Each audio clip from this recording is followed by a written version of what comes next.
Que a graça e a paz do nosso Senhor e Salvador Jesus Cristo estejam com todos nesta noite, amém? Amados, é motivo de muita alegria poder mais uma vez estar aqui podendo falar do amor do nosso Senhor, da sua palavra, e eu rogo ao Santo Espírito do nosso Deus que possa estar iluminando a mente e o coração de cada um aqui esta noite.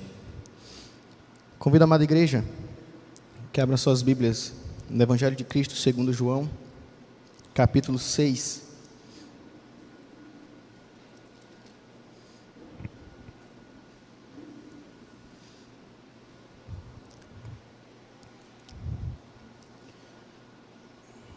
João 6, versículo 68.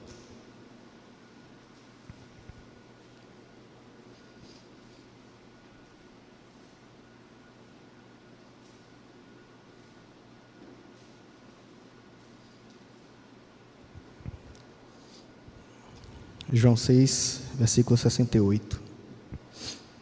Diz assim a santa palavra do Senhor. Respondeu-lhe Simão Pedro: Senhor, para quem iremos? Tu tens as palavras da vida eterna. Vamos ler todos juntos? Vamos lá?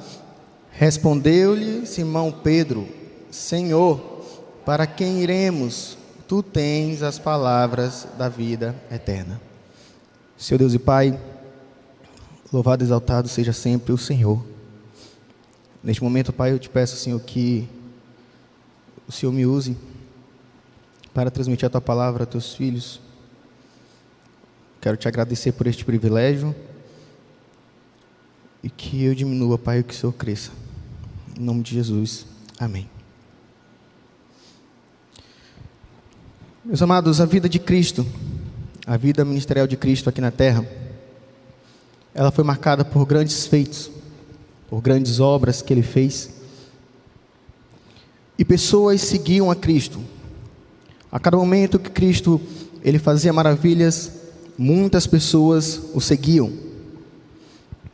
Por onde Cristo andava, multidão seguia, como é o caso no presente texto, logo no início do capítulo 6 de João.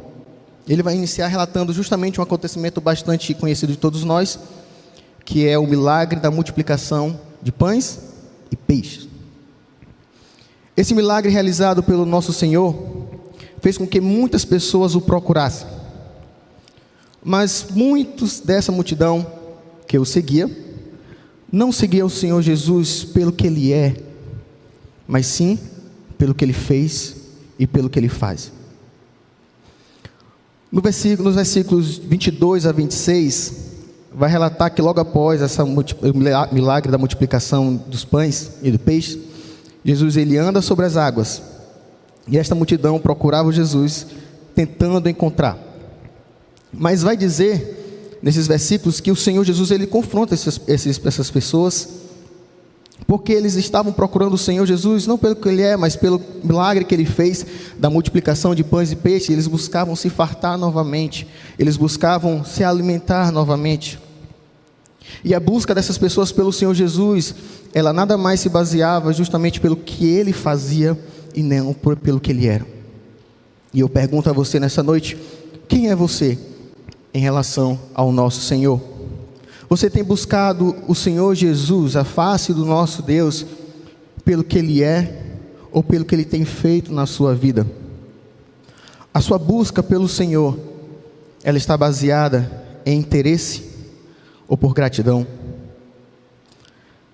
Meus queridos, se você busca o Senhor pelo interesse, faça uma autoanálise na sua vida e busque ao Senhor pelo que Ele é. Entenda e aprenda a se submeter à vontade do nosso Senhor, porque nós sabemos que a vontade do nosso Senhor ela é boa, perfeita e agradável, e muitas das vezes a vontade do nosso Senhor não é a vontade que nós queremos. É por isso que muitas das vezes nós nos frustramos, porque pelo fato de estarmos presos ao tempo, nós somos imediatistas e nós buscamos satisfazer as nossas vontades. Muitas vezes o nosso coração está fechado e não queremos aceitar a vontade do nosso Deus. Muito daquela multidão, como eu disse, meus queridos, eles seguiam a Cristo até determinado momento, que era conveniente para eles. E isso é que nós vamos ver mais adiante. Eu queria trazer a amada igreja nesta noite, porque o que levou essa numerosa multidão a deixar de seguir a Cristo? Porque nós vemos no decorrer desse capítulo que eles seguiram ao Senhor, mas mais na frente eles começaram a se dispersar, começaram a sair, a abandonar o Senhor. Vai chegar um momento mais na frente, como nós iremos ver, que o Senhor começou a ficar sozinho. Eles abandonaram o Senhor. No versículo 35, Cristo fala que Ele é o pão da vida, que aquele que vai a Ele jamais terá fome, e que o que crê nele jamais terá sede. Todavia aquela multidão, ela buscava sinais de Cristo para que eles pudessem ver e crer, porque eles estavam associando o pão da vida que Cristo estava dizendo justamente ao maná que Deus mandou do céu para que saciasse o povo de Israel. Porque eles alegavam que estava escrito que deu-lhe a comer pão do céu. Meus queridos, muito embora o maná ele tenha sido real, muito embora o maná ele tenha sido de fato sustento do povo de Israel naquele tempo, mas ele era material. O povo de Israel se alimentou, mas o povo de Israel morreu. E o Senhor Jesus, ele está dizendo que Ele é o pão da vida, Ele é o sustento perfeito e eterno que Deus iria prover ao mandar seu único Filho para morrer por nós naquela cruz e dar a vida eterna. O problema é que aquele povo, aquela multidão, eles estavam associando a tudo aquilo que o Senhor estava dizendo a algo físico. E apesar do privilégio que eles tinham de ter visto os milagres do Senhor Jesus, terem visto grandes maravilhas que o Senhor Jesus fez, o coração de muitos ali se fecharam e eles não quiseram acreditar e aceitar pela fé. Ao ouvirem Cristo dizer que Ele era o pão da vida, muitos ali começaram a murmurar, se perguntando como o Senhor Jesus ele poderia ser o pão que desceu do céu, como Ele poderia descer do céu se Ele era filho de José, de Maria, os pais que conheciam. Mas o que nós vemos no decorrer dessa passagem é que o nosso Senhor Jesus, com toda a autoridade, Ele enfatizava: aquele que crê em mim será salvo. Eu sou o pão da vida, creia em mim, coma da minha carne. Eu sou o pão da vida que desceu do céu. E em nada Ele era semelhante ao maná que desceu do céu, porque o maná que desceu do céu, ele surtiu efeito e sustento o povo de Israel até determinado momento, mas o nosso Senhor e Salvador Jesus Cristo é por toda a eternidade. E o que me chama muita atenção no decorrer desse ensinamento de Cristo, dessas palavras do nosso Senhor e Salvador, é que ele sempre manteve o seu argumento. Ele continuava a exortar aquele povo de tal modo que muitos não suportavam aquelas palavras. As palavras do nosso Senhor Jesus, elas eram duras. As palavras do nosso Senhor Jesus, ela entrava no íntimo do coração daquelas pessoas, de modo que muitas pessoas não suportavam. E muitos se escandalizaram com as palavras de Cristo e diziam: duro é este discurso, quem o pode ouvir?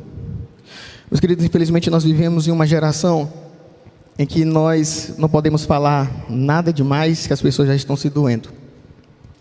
É o que nós conhecemos como uma geração do mimimi, podemos dizer assim, onde nós não podemos dizer certas palavras que certas pessoas já estão se doem. E ali a gente está vendo que o nosso Senhor Jesus, Ele nos ensina justamente a nos manter de pé, nos mantermos firmes diante da verdade, não negociarmos a verdade em detrimento do que as pessoas irão dizer. Igreja, o Evangelho de Cristo, ele te confronta, ele te exorta, ele te coloca no teu lugar. Ele te mostra o quão pecador você é e o quanto você carece dessa misericórdia, desse amor.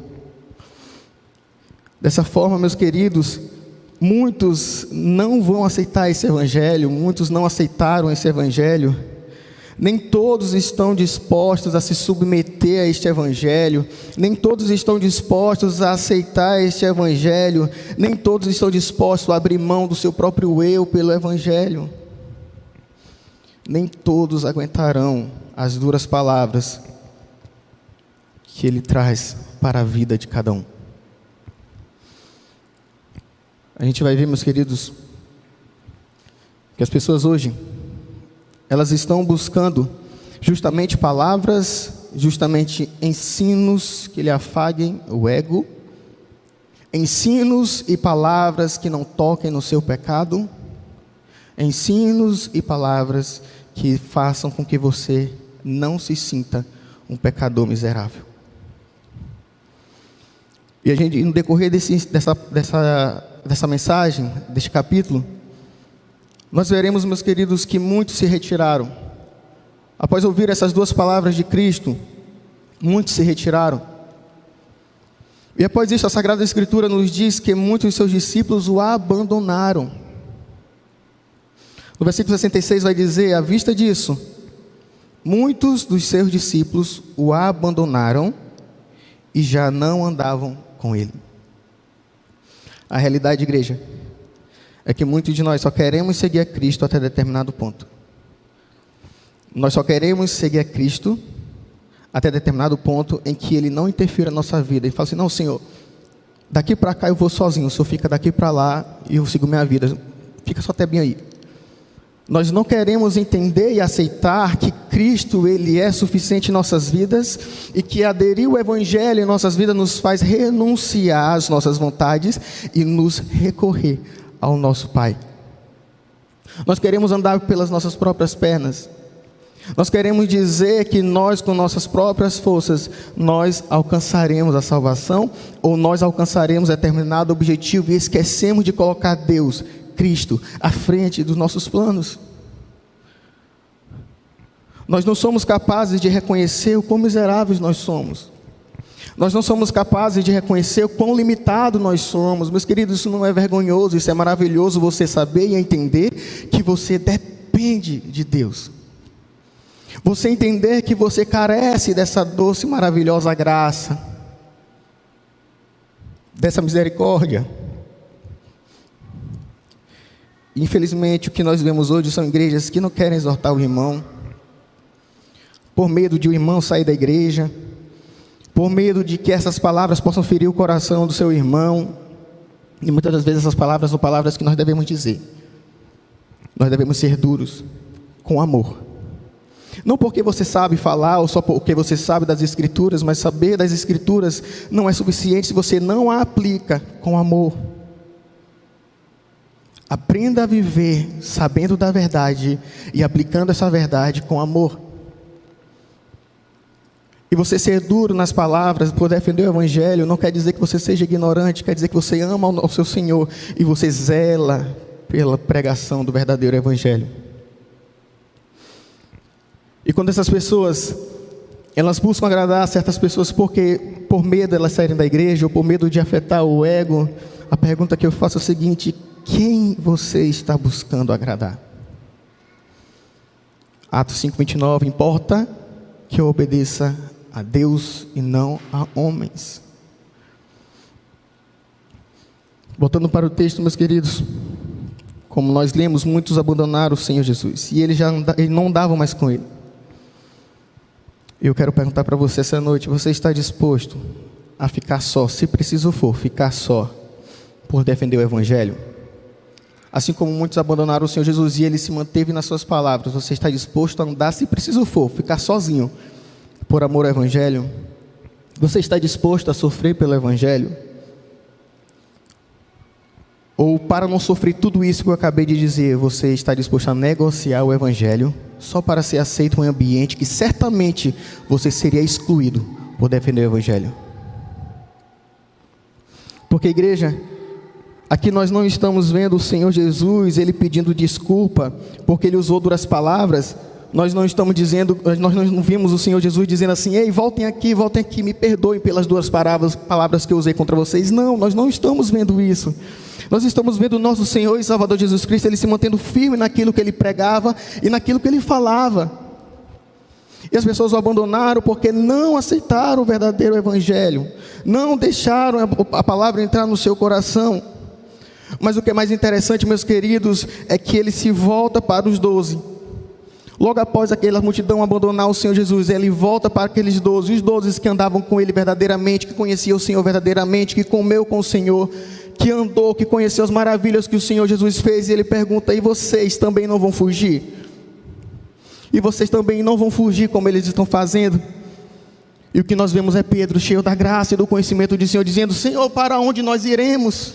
Tu tens as palavras de vida eterna.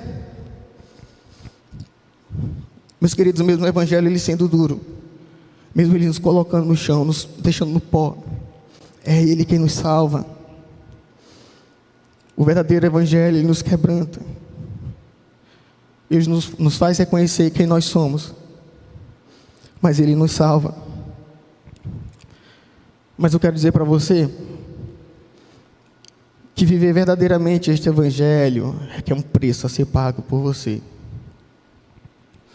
Ele seguir o Evangelho verdadeiramente, ele trará consequências para você. E eu não posso de forma alguma negligenciar isso diante da igreja essa noite. Porque viver esse Evangelho significa você renunciar ao seu eu. Viver verdadeiramente este Evangelho significa que você vai sofrer. 2 Timóteo 3,12. Ora, todos quantos quiserem viver piedosamente em Cristo serão perseguidos. Se você quer viver esse Evangelho, negue-se a si mesmo. Se você quer viver esse Evangelho, tome a sua cruz todos os dias. Se você quer viver esse Evangelho, depois você segue a Cristo. Viver o Evangelho é renúncia, é dor, é sofrimento. Nessa passagem de 2 Timóteo 3,12, Paulo em nenhum momento ele escondeu a face oscura do Evangelho, obscura do Evangelho. Ele sempre falou: Timóteo, olha, é o seguinte, vai doer. Aquelas pessoas que querem viver piedosamente em Cristo, eles vão sofrer. Meus amados irmãos, não é a igreja presbiteriana que vai sofrer somente, não é a igreja Assembleia de Deus que vai sofrer, não é a igreja batista que vai sofrer. É todos quantos quiserem viver piedosamente em Cristo, eles serão perseguidos. Sou eu e você. E a pergunta que eu quero fazer para você: você quer mesmo esse Evangelho? Você quer mesmo sofrer por esse Evangelho? Porque muito embora ele traga dor por amor ao nosso Senhor, mas eu também quero dizer que valerá muito a pena sofrer por amor a Cristo, ou até morrer por Ele se for preciso. É o sofrimento mais honroso que o cristão ele pode ter aqui nesta terra, porque ele entende que o viver é Cristo e o morrer é lucro. Muitos de nós, infelizmente, estamos fechando os nossos olhos acerca do pregar o Evangelho. Às vezes, para muitos, melhor dizendo, o conceito de missões está totalmente deturpado, está totalmente ao contrário. Porque muitas das vezes quando nós falamos em missões, nós pensamos em viajar para fora do país para pregar o Evangelho, sair da nossa cidade para pregar o Evangelho. Porque parece que missões, quando você fala em missões, é o quê? É África, é outro lado do mundo. Mas nós esquecemos do nosso vizinho, nós esquecemos do nosso amigo da escola, nós esquecemos dos nossos amigos do trabalho, que assim como aquelas pessoas que estão do outro lado do mundo, eles carecem da palavra, eles carecem do Evangelho, e eles precisam ser alcançados pela graça. E o que você tem feito? Você tem pregado a palavra para aquelas pessoas que estão ao seu lado, para a sua família? Eu arrisco a dizer que quase todos aqui tem alguém na família que você está vendo que está indo a passos largos para o inferno, e você está calado. Eu tenho certeza que alguém aqui tem alguém no trabalho, amigo no trabalho, amigo na escola, que você está vendo que ele está indo a passos largos para o inferno, e você não está pregando o Evangelho para ele. E eu não estou falando você pegar a sua Bíblia e abrir, sentar com seu amigo e abrir e falar o que está aqui. Mas o pregar, ele vai das suas atitudes também. Do testemunho que você dá na sua casa, do testemunho que você dá no trabalho, do testemunho que você dá no convívio de amizade. Do que adianta você estar na igreja e sentar todo domingo, dizer que você sabe do Evangelho, levantar as mãos, fechar os olhos, dizer que está orando, e na verdade, quando você sai daqui da igreja, você não está nem aí para as pessoas que estão indo para o inferno. Cadê o amor aos perdidos? Para pregar o Evangelho, você não precisa ser pastor. Para pregar o Evangelho, você não precisa ser presbítero. Para pregar o Evangelho, você não precisa ter cargo de autoridade na igreja. Você precisa pregar. O ID é para todos nós. E por que muitos de nós estamos negligenciando esse ordenamento de Cristo para nós? Às vezes as pessoas estão encarando o Evangelho como sendo um fardo, quando na verdade é um privilégio que nós temos. Deus confiou a nós essa responsabilidade de estar pregando o Evangelho a toda criatura, fazendo conhecer as maravilhas do nosso Deus e fazendo entender que é somente por Cristo que eles serão salvos. Viva intensamente o Evangelho de Cristo. Pregue a palavra. Meus queridos, mesmo que as pessoas elas venham zombar de você, mesmo que as pessoas comecem a dizer, não, cala, suas palavras são duras demais, pregue a palavra, faça como o nosso Senhor fez. Ele não se calou, Ele não correu, Ele continuou pregando, Ele continuou usando as palavras duras. Pregue a palavra, pregue tempo e fora de tempo o verdadeiro Evangelho. Não se importe com os comentários que irão fazer de você, por você estar falando as palavras de verdade, o verdadeiro Evangelho. Mostre para essas pessoas que o céu ele é real, mas mostre para essas pessoas que o inferno também é. Não adianta você simplesmente pregar e dizer que só existe o céu, se de fato não houver um confrontamento de pecado, um confrontamento com o nosso eu. Meus queridos, o inferno é justamente para essas pessoas que aqui nesta vida não se arrependeram ou não aceitaram o verdadeiro Evangelho, fecharam seu coração para o Evangelho. Não esconda a verdade do Evangelho, pregue a palavra. Não se importe se você perderá algo nesta terra. Não se importe se você vai perder algo de valor porque você está defendendo o Evangelho. Sabe por quê? Porque o que nós devemos nos importar é o que Paulo vai dizer lá em 2 Coríntios 4. Olha, foquem-se naquilo que vocês não veem, porque essas coisas que não se veem, elas são eternas. Mas aquilo que se vê, elas não são eternas.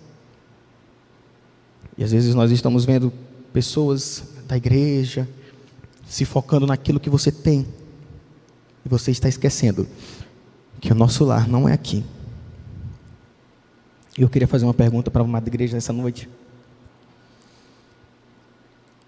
Como você se sente quando você olha alguém muito querido seu morrer? Como você se sente quando alguém bem próximo seu morre e ele não ouviu o verdadeiro Evangelho? Porque muitas das vezes a gente ficou com medo de usar duras palavras e ele se zangar.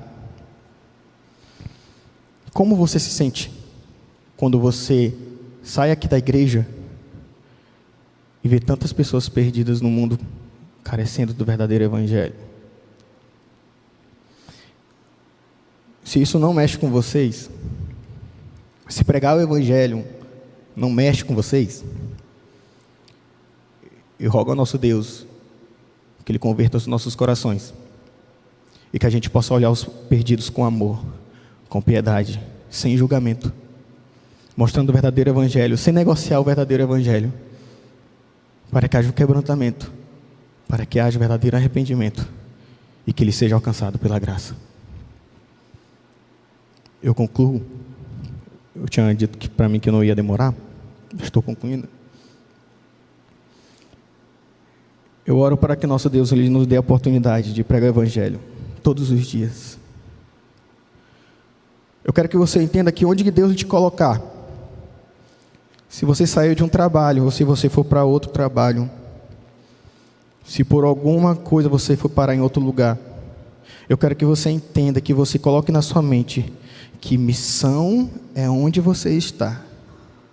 Onde quer que o Senhor Jesus te coloque, abrace essa oportunidade e pregue o Evangelho, seja por atitudes, seja por falar de Deus, mas não deixe de pregar o Evangelho.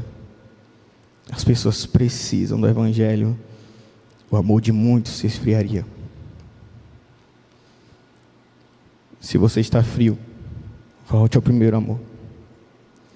Se você precisa se achegar a Deus, se achegue a Deus. A Bíblia vai dizer, olha, aqueles que se achegarem a mim, eu me achegarei a eles, se fortaleça. Roberto, eu estou fraco na fé, eu não vou conseguir. Ótimo, reconheça que você é limitado, porque quem vai te dar força não é você, é o próprio Deus. Mas reconheça que você é limitado, que você precisa da força que vem do próprio Espírito. Mas pregue a palavra. E eu vou dizer mais uma vez, pregue a palavra, para que quando nosso Senhor voltar, quando você for mostrar suas mãos ao Senhor, você tenha feito por amor a Ele boas obras aqui nesta terra. Não porque você achava que pelas obras você seria salvo, mas porque você é salvo, você fez boas obras para o reino do nosso Senhor. Que Deus seja louvado e que Deus nos abençoe hoje e sempre. Amém.